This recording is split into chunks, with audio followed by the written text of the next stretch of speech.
अच्छा भैया, Aaradhya recording studio माँ शीतला मंदिर मिर्जापुर के सौजन्य से ये बिरहा आप सबके बीच में जा रहा है।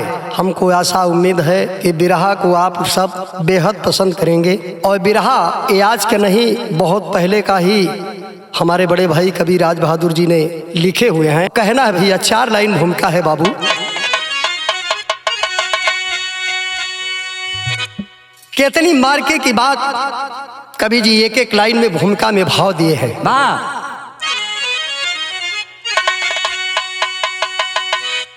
तो आज क्या हो रहा है और कल होगा क्या,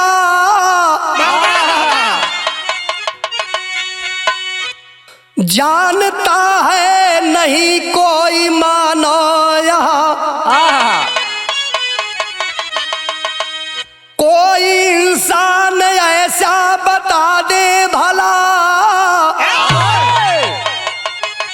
आज हूं मैं यहाँ कल रहेंगे कहाँ। क्या पता है कि कब यो किसी व्यक्ति से काम कोई भी नरका का पड़ जाएगा। नाज तन और धन का है करना बुरा, वक्त आने पर सब चूर हो जाएगा।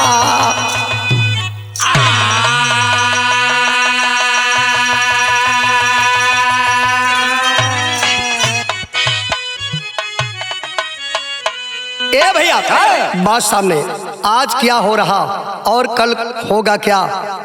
कोई इंसान ऐसा बता दे भला, आज हूं मैं यहाँ कल रहेंगे कहाँ।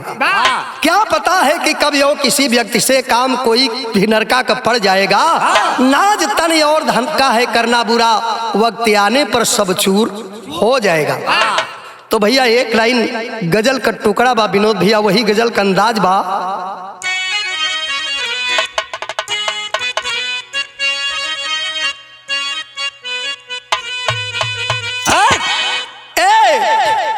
करबला चलो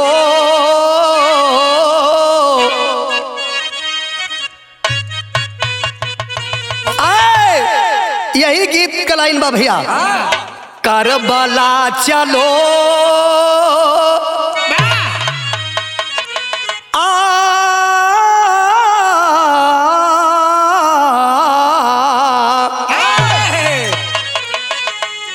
करबला चलो, करबला चलो, करबला चलो, करबला चलो, करबला चलो, करबला चलो।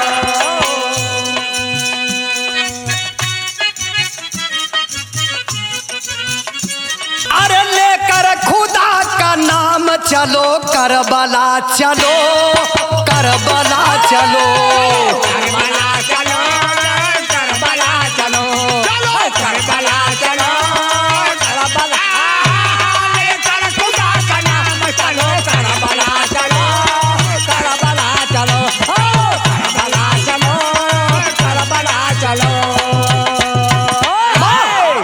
ए भैया, ये तो गजल का अंदाज रहा, लेकिन हमारे बिरहा में कितना सुंदर भाव कवि राज बहादुर जी ने दिए हुए हैं। तो कहना है क्या भैया,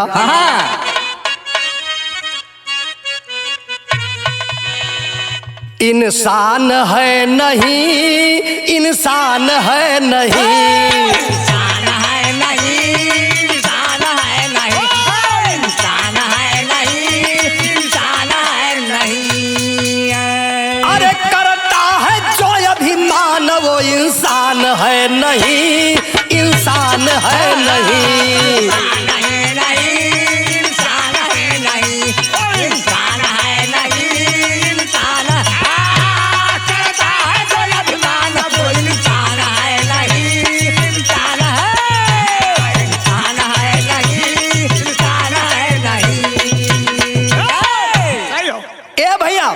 यहीं से कहानी का शुरुआत बा।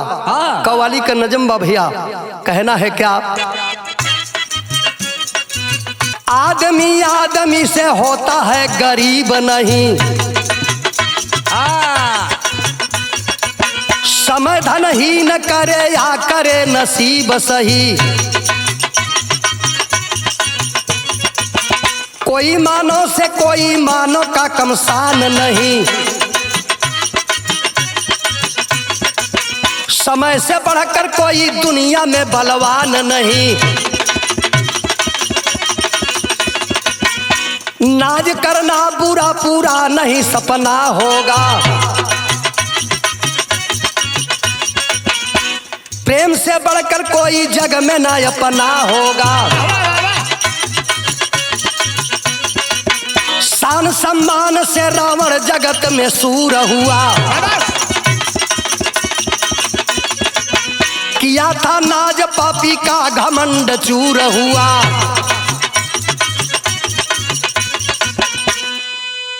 ए भैया पहले आप लोग बात को समझ लें। देखें डॉक्टर चड्ढा गोल्फ खेलने का बहुत ही शौकीन था। संध्या का समय था बाबू, दो कहार डोली लिए चले आ रहे थे। डोली के पीछे एक बेचारा बुढ़ा लाठी टेकते हुए चला आ रहा था और डोली आकर औस्थाली के सामने रुक गई। बेचारा बुढ़ा जो है खिड़की से झांक करके देखता है तो डॉक्टर चड्ढा मेज के सामने खड़े हुए थे। बेचारे बुढ़े को बोलने का साहस नहीं हुआ, हिम्मत नहीं हुआ डॉक्टर साहब से बात करने को। लेकिन तब तक डॉक्टर साहब की नजर बुढ़े के चेहरे पर पड़ल है और कहलन कि अरे दादा क्या बात है, क्या चाहते हो।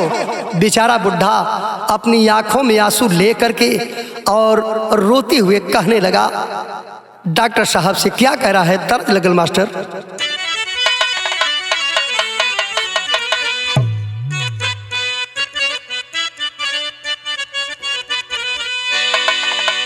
यही गीत का लाइन बा भैया। देखा कौनो प्रेमी और प्रेमिका का बात बा, तो प्रेमी जो है प्रेम भैया प्रेमिका से क्या कह रहा है, कैसे मालिक। ए अरे गोरी रात की, गोरी रात की नहरिया पे आई बुकिना,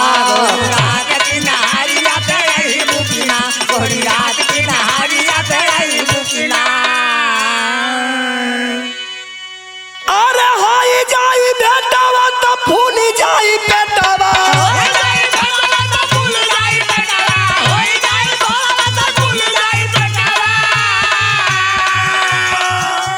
अरे हाई जाई बेटावा तो फूल जाई बेटावा, मिले वाला बेटावा बताई बुकिना, गोरी रात की नहरिया पे आई बुकिना।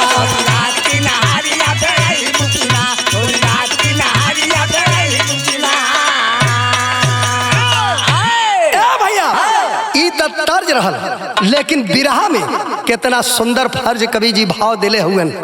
तो कहना है बेचारा बुढ़ा जो है अपनी आंखों में आंसू लेकर रोते हुए डॉक्टर साहब से कह रहा है, कैसे कह रहा है विनोद भैया। अरे मोरे हीरावा का जानावा बचाल बाबूजी, मोरे हीरावा का जानावा बचाल बाबूजी, मोरे हीरावा का जानावा बचाल बाबूजी। अरे बूढ़ावा बेचारा बोला शीशवा झुकाई के,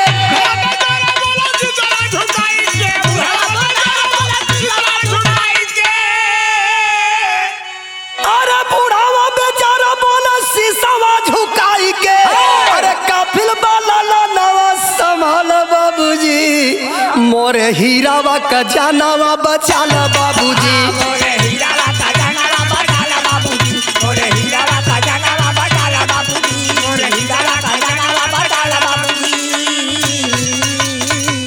ए अंतरा में भाव हो कैसे भैया।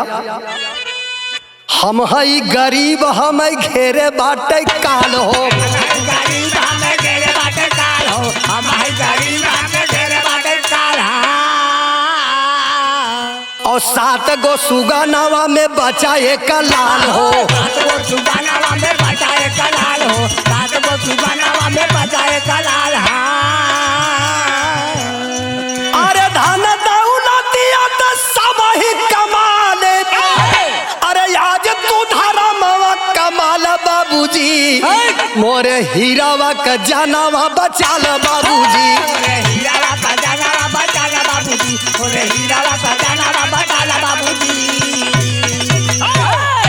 ए भैया, यही बेचारा बुढ़ा बात कह रहा है रो रो करके, डॉक्टर बाबू मैं बहुत गरीब आदमी हूँ बाबू, और हमारे पास जो है 7 बेटे पैदा हुए, लेकिन 6 बेटे मर चुके हैं, यही एक बेटा बचा है डॉक्टर बाबू।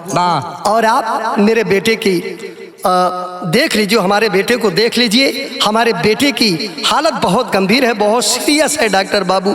ए भैया, लेकिन डॉक्टर साहब अपने कलाई पर नजर डाले तो 10 मिनट का समय बाकी था गोल्फ खेलने का। गोल्फ स्टिक खूंटी से उतारते हुए कहलन कि कल सवेरे आओ, कल सवेरे, इस वक्त मैंने मरीज नहीं देखता। ए भैया, इतना कह करके डॉक्टर साहब चल दिए मोटर कार की तरफ, बंगले के बाहर है बाबू, लेकिन पीछे पीछे बेचारा बुढ़ा भी चल दिया और गिड़गिड़ाते हुए कहने लगा कि डॉक्टर बाबू मैं बहुत गरीब आदमी हूँ, हमारे आंखों का तारा हमारा एक ही बेटा है, यही हमारे जीवन का सहारा है बाबू, आप जरा मेरे बेटे को देख लीजिए और इलाज चालू कर दीजिए बाबू, लेकिन अगर मेरा बेटा मर जाएगा तो हम दोनों प्राणी बूढ़ी बूढ़ा रो रो करके मर जाएंगे। ए भैया, अपना पगड़ी उतार करके डॉक्टर साहब के चरण पर रख दिया, लेकिन डॉक्टर साहब जरा सा ही रहम नहीं किए बाबू, मोटर कार में बैठकर यही बोले कल सवेरे आओ, कल सवेरे, और चले गए। उनके चले जाने के बाद इधर बेचारा बुड्ढा मालिक के ऊपर ध्यान लगा करके रोते हुए कह रहा है, क्या कह रहा है बाबू, तरज लग गई मास्टर, तरज का बोल वही बा विनोद भैया।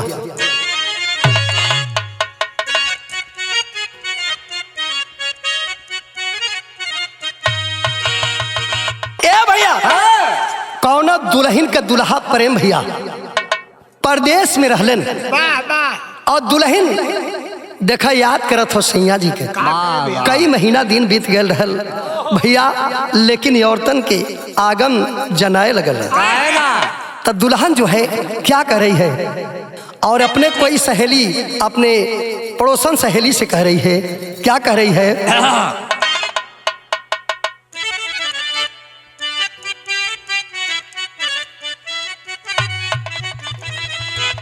अरे काला का तावा,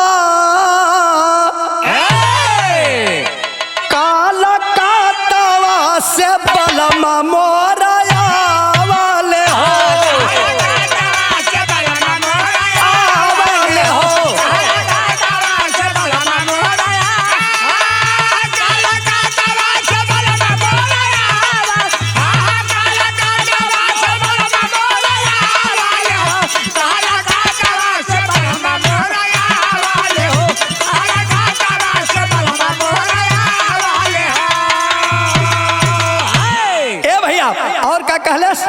अरे आखी मोर फारा के हाय फुफुतिया मोर सर के बलमाया वाले हो, दुल्हाया वाले हो, दोनों जो बना सगुनावा मना वाले हो,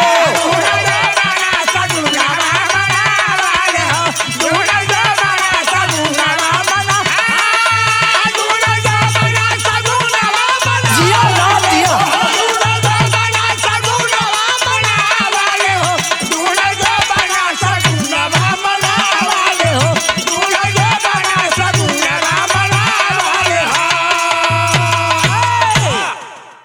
ए भैया, ई तो तर्ज रहल, लेकिन बिरहा में कितना सुंदर फर्ज कवि जी देले हुन प्रेम भैया।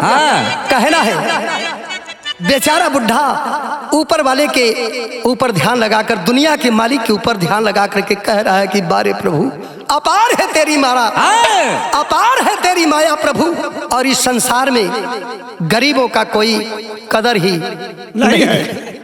कहना है क्या,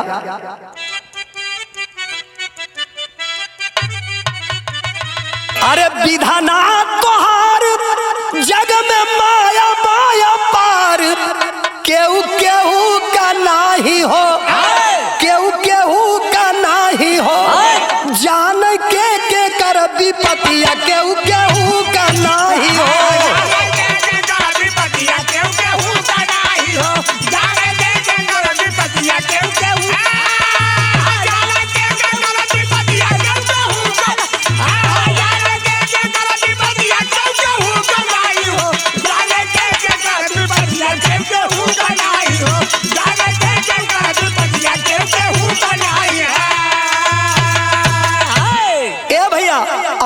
कहले बेचारा बुढ़ा रोते हुए भगवान से, क्या अरे बाबू बड़ा न भैया सबसे बड़ा जग में रुपया क्यों केहू का नहीं हो, क्यों केहू का नहीं हो, बागरी बनका या फतिया क्यों केहू का नहीं हो।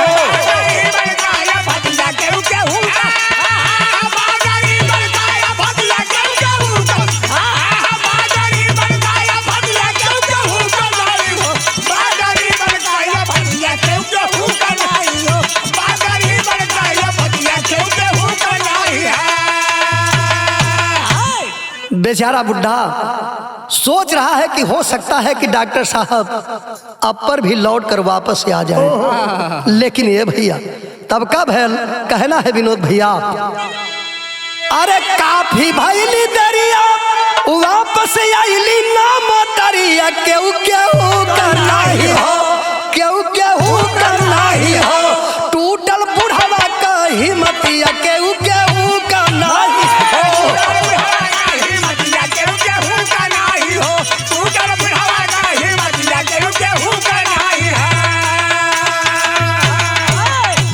ए भैया देखे काफी समय बीत गया, लेकिन बेचारे बुढ़े के दिल में आशा बुलंद है कि डॉक्टर साहब वापस हो सकता है आ जाएं, लेकिन डॉक्टर साहब वापस नहीं आए भैया। तो बेचारा बेबस बुढ़ा लाचार कहारों से बोला कि ले चलो डोली घर, अब मैं किसी डॉक्टर के पास नहीं जाऊंगा, जो कुछ भी विधाता लिखे होंगे और वही होगा। ए भैया लेकिन कैसे कहाँ डोली लेकर के चल लेना, बड़ी दर्द की बात सामने है। विदेशिया में कवि जी भाव देले हुए,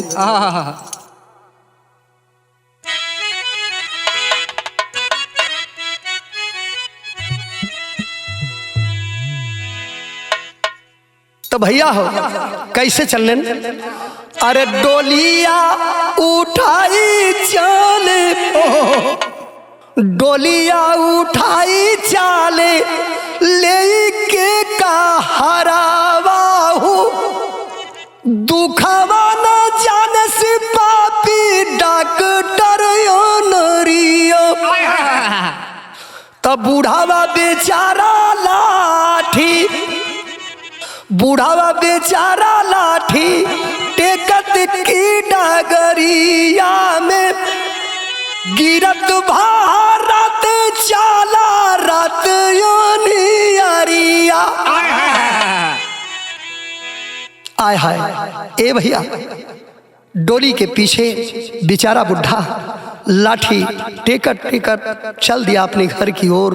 गिरत भारत अंधेरी रात में किसी प्रकार से बेचारा अपने घर पहुंचल है, और लेकिन बेटे के ले जाकर के घर के अंदर चारपाई पर लेटा दिए भैया।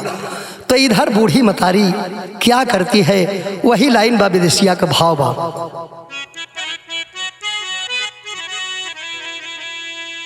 तो दिया ना जाला के माई, दिया ना जाला के माई, देखई लागी बुढ़िया हो, हाथावा से टोवई लागी सगरी सोरिरियो, तो धीरे धीरे नारी चालई ठंडी लागई देहिया हो, गैली घामड़ाई माई टूटी गई कमरिया। आय हाय बूढ़ी मतारी दिया जला करके देखती है बाबू अपने बेटे के शरीर को संवार रही है, दुलार रही है, चेहरे को निहार रही है, आंखों से आंसू बहा रही है। ए भैया लेकिन नारी जो है नहीं मालूम पड़ती है बाबू, धीरे धीरे इधर जो है बेटा इस दुनिया से विदाई ले लिया भैया हो, प्रणांत कर गया। तो बूढ़ी मतारी बूढ़ा बाप भैया बेबस और रोने लगे, बिलखने लगे। कैसे टेरी के अंदर भाव कवि जी दिए हैं,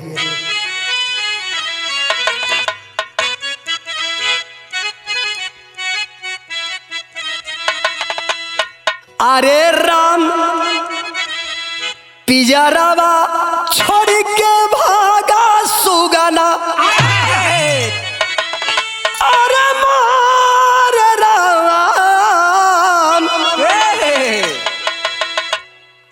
पिजरवा छोड़ के भागा सुगना,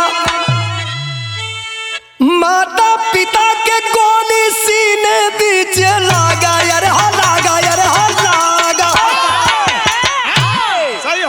माता पिता की गोली सीने बीचे लागा, पिजरवा छोड़ के भागा सुगना।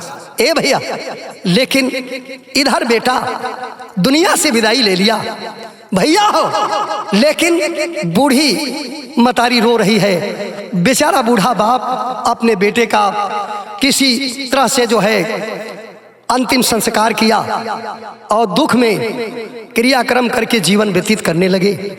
इधर बात सामने आ गए डॉक्टर चड्ढा की। डॉक्टर चड्ढा के पास केवल 2 ही संतान थे, एक लड़की और एक लड़का। 20 साल का उम्र, 20 साल का उम्र बेटा कैलाश इंटर में पढ़ रहा था। ए भैया, कैलाश को सांप पालने का इतना शौक हुआ, इतना शौक हुआ कि किसी सपेरे से सांप नचाना, बीन बजाना सीख लिया, जड़ी बूटी भी ले लिया। बाबूजी, एक दिन के बाद कुछ लड़के संध्या के समय जुट करके कहलन, क्या रे कैलाश, सांप पालने वाले सपेरा तो दांत तोड़ करके रखते हैं सांप का। कैलाश बोला कि अरे यार, मैं दांत तोड़ करके थोड़ी नहीं रखा हूं, अगर तुझे विश्वास न हो तो मैं दिखाता हूं, अपना आंख खोल करके देख लो। ए भैया, इधर झुल में आकर के कैलाश सबसे जहरीला सांप को ए भैया पकड़ करके बाहर निकाला और गला जो है चाप करके, बाबूजी जब चाप देता है गला, सांप का मुंह खुल गया और दांत लगा दिखाने। इधर सांप मारे क्रोध से लाल हो गया, सोचा कि आज ये पापी हत्यारा मुझे जान से मार डालना चाहता है।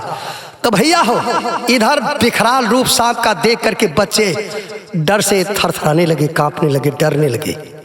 तो भैया हो, जब सांप का गला ढीला करके और झाबे में रखने लगा कैलाश, तो इधर सांप किया क्या, पापट में भावा।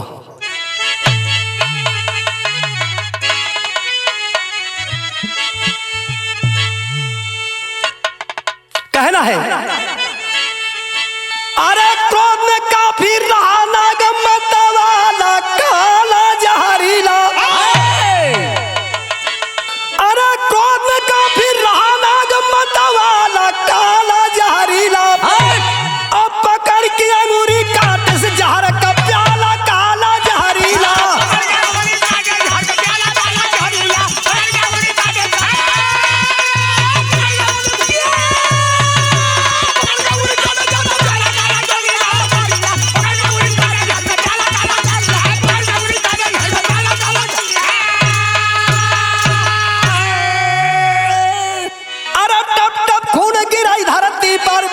अंगूरी लिए दबाई हो और दौड़ पड़ा कैलाश जोर से, जड़ी में जब पर पाई हो, डर के मारे बालक हुए अरे निराला काला जहरीला, हल्ला करते भागे जी घबरोन कोलो जहरीलो। ए भैया, सांप के डसा हुआ जगह से टप टप टप टप उंगली से खून गिरने लगा और इधर कैलाश जोर से दौड़ पड़ा, मेज पर जड़ी रखा हुआ पाया और लेकर बाबूजी सांप के डसा हुआ जगह पर दबा लिया। इधर बंगले से बाहर भागते हुए बच्चे डर के मारे हल्ला करते भागते चले जा रहे हैं, कह रहे हैं कि कैलाश को सांप डस लिया, कैलाश को सांप डस लिया।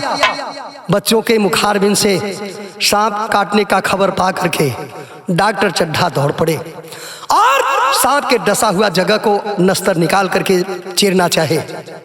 इधर कैलाश बोला कि रुक जाइए पिताजी, लीजिए इस जड़ी को, इसे पीसकर इस पर लेप कर दीजिए, मैं ठीक हो जाऊंगा, जिंदा हो जाऊंगा। तब का भैल वही अंतरा,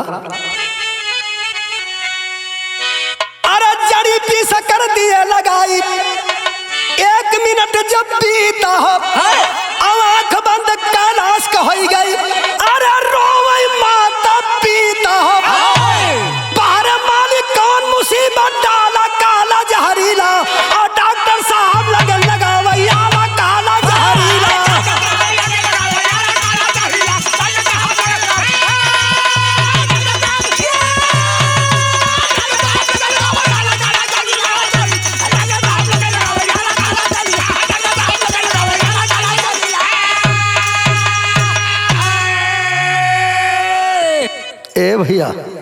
देखें डॉक्टर साहब अपने बेटे को आला लगा करके ए भैया देख रहे हैं, लेकिन शरीर के अंदर जान समझ में नहीं आ रहा है।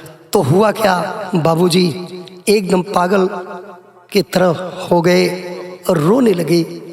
भैया रोना सुन करके अड़ोस पड़ोस के लोग नर नारी सब उपस्थित भइलन, और लेकिन डॉक्टर साहब दोनों प्राणी कैसे अपने बेटे के लिए विलाप कर रहे हैं और रो रहे हैं। भैया चला आल्हा में भोबा।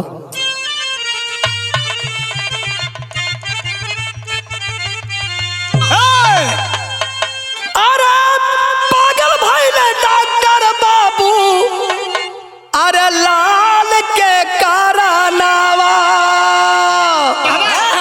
फूटी तक कदीर पीटई लागे हो कपा।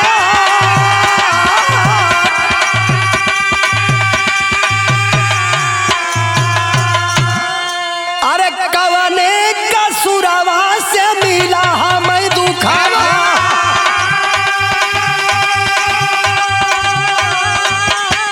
अरे फाटा जाता विधान करे जवा हमार। आये करी मतारी रोवे पीटी पीटी छतिया। अपने सुगानावा का मुहावा निहार। अरे हथवा पकड़ के नारी देखै डॉक्टरवा। अरे नारी न जनान गिरैया सुआ का धार।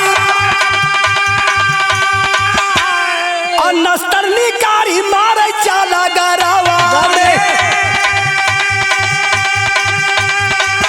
अरे दौड़ सब कोई छोड़ी लिए हो कतार।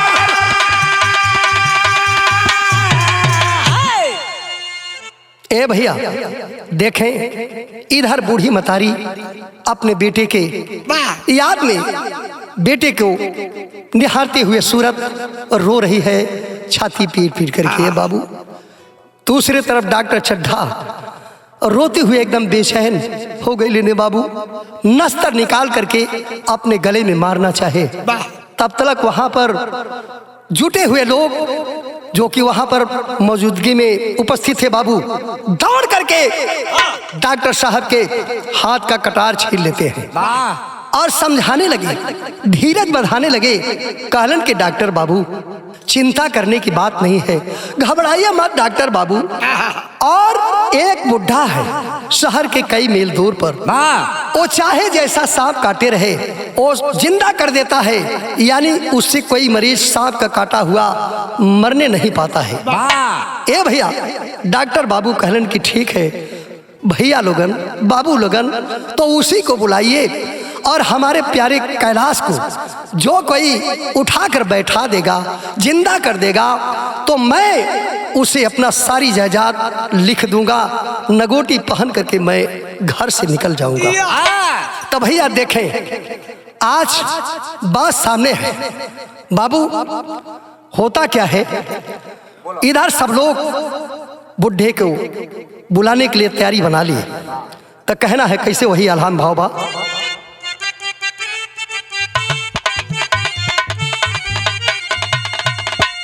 अरे पड़ गई जरूरत बाबू वही बूढ़ावा से।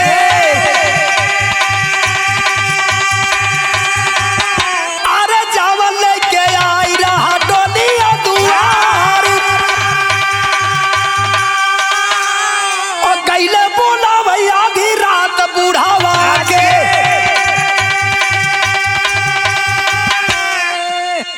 ए भैया देखें इधर सब लोग बुढ़ा को बुलाने के लिए चल दिए प्रेम बाबू, लेकिन कैसे, समय का तगाजा है बाबू। हो जस करनी तस फल सामने आता है बाबू। जैसा करोगे वैसा मिलेगा, वैसा भरोगे। करनी का फल मनुष्य की जिंदगी में जरूर मिलता है। सही करोगे तो सही मिलेगा, गलत करोगे तो गलत मिलेगा। कैसे, वही लाइन भैया।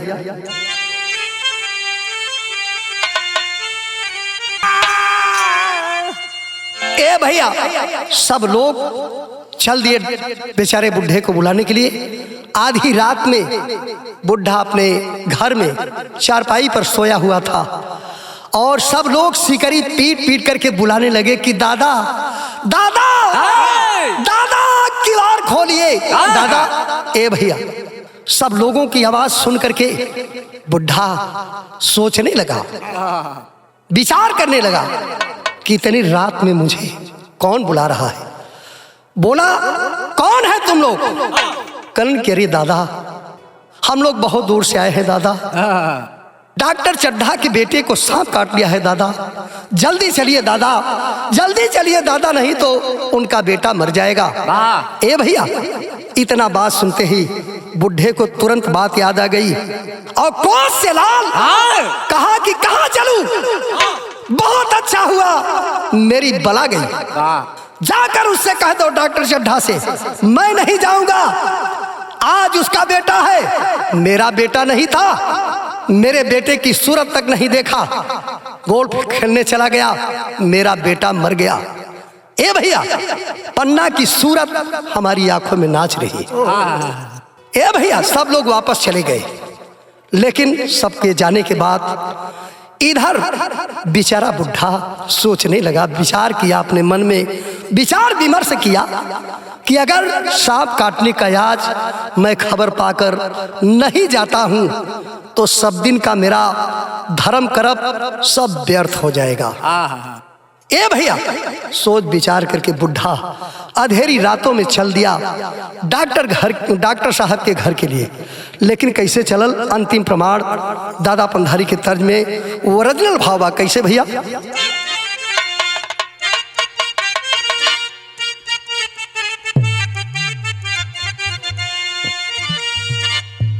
बारे दुनिया के मालिक भगवान भैया कहा गया है नर बलि होत नहीं समय बहुत होत बलिवान। तो समय का तकाजा है। कैसे विनोद भैया? अरे समय बलि कैलाश नाथ के काटे से गिरावा, मालूम होगा पापी चड्ढा के बेटा का पीरावा।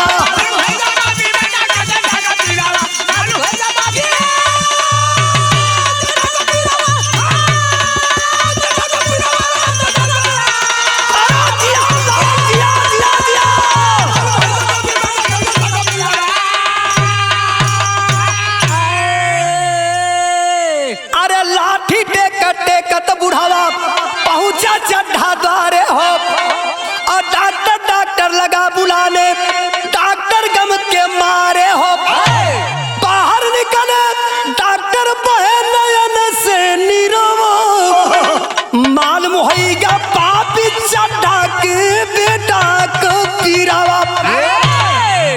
ए भैया अंधेरी रात में बेचारा बुढ़ा लाठी टेकते हुए गिरत भरात किसी तरह से डॉक्टर के घर पहुंचता है। सब लोग कमरे के अंदर बैठे हुए थे भैया, रोवत हुए बिलखत हुए। तब तक बुढ़वा पहुंचल और आवाज दिया कि डॉक्टर बाबू दरवाजा खोलिए। ए भैया बुढ़े के बुलाने की आवाज सुनकर डॉक्टर साहब दरवाजा खोलकर देखते हैं बुढ़ा तो समझ गए कि बुढ़ा दवा लेने के लिए आया है। हाथ जोड़ करके कहन कि दादा आज मैं दवा नहीं दे सकूंगा दादा, क्योंकि हमारे ऊपर आज बहुत बड़ी मुसीबत पड़ी हुई है। इतना सुनत बुढ़ा बेचारा कहा कि मैं सुन चुका हूं तेरी मुसीबत, वो बच्चा कहाँ है, जरा उस बच्चे के तो हमें दिखलाइए। ले गए कमरे के अंदर। ए भैया और बुढ़ा लड़के को देखता है, कहा कि बहुत जल्दी इसे नहलाइए, मैं अभी मंत्र पढ़ता हूँ, भगवान बड़ा कारसाज है, हो सकता है कि अब पर भी दया कर दे, कृपा कर दे। तब भैया भैल का वही अंतरा, अरे मुर्दे के नहलाने लागे, बुढ़ावा तब मुस्काना हो और पढ़ी के मंत्र कैलाश नाथ के जड़ी नाक में डाला हो। अरे जड़ी सुंगत पानी मांगे लागा हीरो, मालूम होगा पापी चड्ढा के ए भैया बेचारा बुढ़ा बेटे को देखा और जब नहलाने लगे तिधर भगवान पर ध्यान लगाकर मंत्र पढ़ करके लड़के के नाक में जड़ी डाला और कुछ देर के पश्चात लड़का जड़ी सूंघते ही ए भैया होश में आयल धीमी स्वर में पानी मांगने लगा। पानी पानी पिलाओ। ए भैया पानी पिलाने की आवाज सुन के सब लोग वहां पर उपस्थित सब लोग खुशी से उमड़ पड़े, झूम उठे, सब गदगद हो गए। ए भैया ये हर डॉक्टर खुशी से एकदम उमड़ गए। बेचारे बुढ़े को बहुत सारा ढेर सा धन दौलत देने लगे बड़े पैमाने पर, लेकिन बुढ़ा हाथ जोड़ करके कहता है कि डॉक्टर बाबू ये धन दौलत की लालच मुझे नहीं है, धन दौलत मैं ले करके क्या करूँगा, हमारे पास तो कोई नहीं है, हमारे पास 7 बेटा पैदा हुए, 6 बेटे मर चुके थे पहले, एक बेटा बचा हुआ था जो कि मैं आपके पास लेकर आया था, लेकिन हमारे बेटे की हालत बहुत गंभीर थी, सीरियस था, आप हमारे बेटे की सूरत तक नहीं देखे, इलाज करने की बात तो बहुत दूर है, और आप जो है हमसे यही बात बोले कि कल सवेरे आओ, कल सवेरे गोल्फ खेलने चले गए।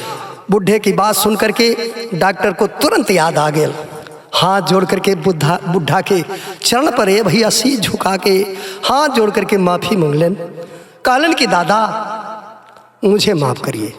तो बुढ़ा कह रहा है, क्या कह रहा है, अरे कहा लगा बुढ़ावा डॉक्टर से धन दौलत न चाही हो, 7 लाल मर स्वर्ग गए, बूढ़ी बूढ़ा हम बाही हो।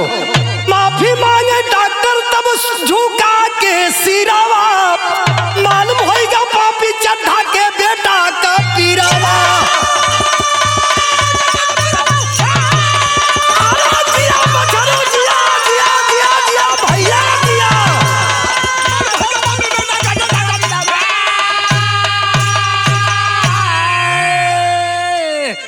ए भैया डॉक्टर साहब बुढ़े से माफी मांगे, कहलन कि दादा मुझे माफ करिए दादा, और आज से मैं ऐसा गलती कभी जीवन में नहीं करूंगा, सब आदमी का कीमत एक बराबर समझूंगा, चाहे अमीर हो चाहे गरीब हो, मुझे माफ करिए दादा।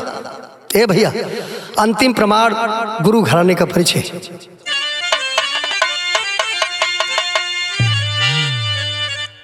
तो जहांगीर जी गए जहां से दुनिया में अमर कहानी, स्वर्ग बुद्धि यादव अरे पंधारी लसानी रे, अरे पिजरावा छोड़ी के भागा सुगना, विजयी राज बहादुर अमर प्रेम का धागा, पिजरावा छोड़ी के